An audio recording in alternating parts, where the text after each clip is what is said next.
the question though that to me that follows up naturally is, but maybe there also is someone better for you. Maybe there's someone who, in terms of all of the characteristics that are important, maybe there's someone who's, just one notch higher on all of those metrics. And it's just, if you date for long enough, you might find them, right? So the missing piece here to me, or the key is that we need is, how is there something else that's going to come into the picture and guide us and direct us towards when it's time to say, this is the right person for me, despite the fact that there inevitably is someone out there who's more of each of the things, and possibly or likely someone out there who's more, a notch higher in the positive direction on a lot or all of the things, maybe, right?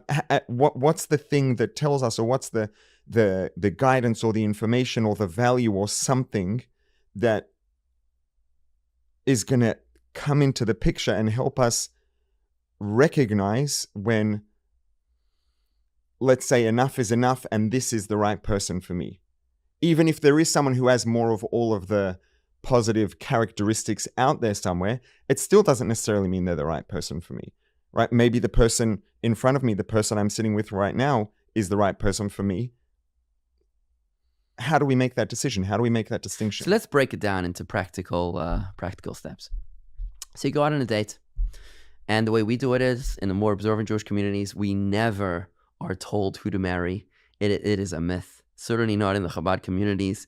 We are given recommendations. Dating recommendations based upon 80% match, right? Let's say it's an 80% match, life interests. If somebody wants to have a large family, somebody wants to have a small family, somebody wants to have kids, somebody does not want to have kids, then that's not a match. Somebody wants to live in Iceland and somebody wants to live on the moon, that's not a match, right? But if you have 80% shared interests, then you have a recommendation, you can go out on a date. Fantastic.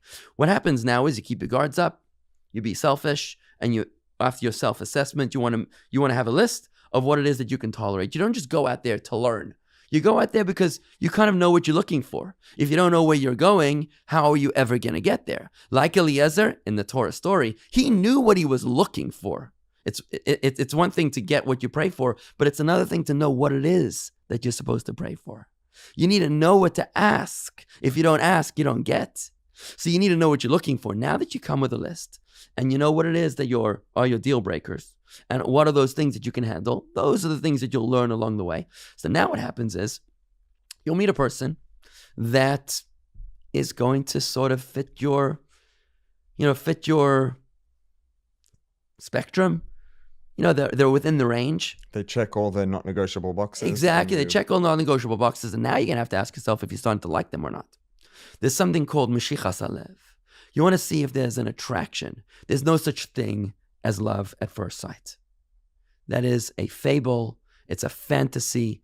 It is the Hollywood marriage that lasts until the soccer player breaks his leg or the actress loses her contract. End of the movie 2 hours later. That's exactly. No such thing. You got to move past that, right? So what you want to see is if there's an attraction. And if you're noticing that the other is checking the boxes and you're experiencing an attraction, now you know that you're in the league. And it's at this point that you never want to allow the fruit to become too ripe on the tree. If the fruit becomes too ripe on the tree, it's going to go bad. You've got to be able to have the courage. Wow, that is such a powerful and apropos metaphor. I've never heard or thought of that metaphor in that context. And it can sound a little over the top, or a little, I don't know, not quite right, but it's spot on, and it's so organic. Important. And man, the Torah tells us, man is the tree of the field, right? Man is the tree of the field. I think it's a great metaphor. And to give another metaphor is, you got to pull that trigger. If you don't pull the trigger, they tell you, in today's crazy world, if you want to carry a gun, great. But you don't carry a gun unless you're willing to pull that trigger. Because if you're not willing to pull the trigger when you need to, it's going to become your worst nightmare. So if you're going to play in the big leagues, you got to play in the big leagues. If you're going to go dating, you've got to have the courage to be able to take the leap, to pull that trigger. So would it be correct to say then that, in a sense, what you're saying is that if all the things show up, let's say in the correct configuration, which is that the things that are your primary values that are not negotiable, they're present, let's say sufficiently, that they're enough, and you find this person interesting and you're looking forward to seeing them again and you enjoy their company, then that tells you that even if there is someone else out there who might even be hypothetically better for you, the fact that this person showed up, there's a message in that in the divine providence. If they showed up and things come together sufficiently, then that's the indication that it's the right person for you. Is that ultimately what you're saying? Absolutely. And what happens if you're not sure? Take a break. Take a little break, a week or two, take a pause. And you'll find out if you like them. And you'll see either you miss them or you don't. You know, when it comes to me hiring an employee, my intuition, my stomach, I learned this from a very, very successful entrepreneur as a member of my congregation who tells me, Rabbi, when you hire an employee, you'll find out, your stomach will tell you, your gut will tell you whether or not they're the right person for you. Because after 2 weeks break, when you see their phone number and the caller ID, are you going to feel butterflies in your stomach? Or is your heart going to skip a beat? And that right there is your answer. But to allow yourself to reach a state of paralysis by analysis is a disaster. It's a train wreck. You can't allow that to happen. You got to keep on moving, and you got to be honest with yourself and honest with the other person. Okay, that actually brings back full circle to something that I had noticed and wanted to ask you about much earlier on, which was I noticed that when you were talking about the story of you and your wife, you said that you were talking about the difference between, conditional and unconditional connection, etc.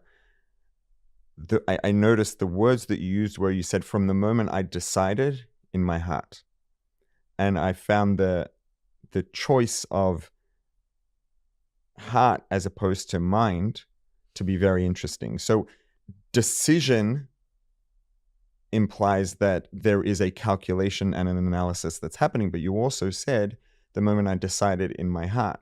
And here you're talking about the fact that at the end of the day, the signal or the sort of definitive input is going to come from the feeling down here, not from up here. So the way I dated, I was dating purely with my brain, and I had a shield over my heart.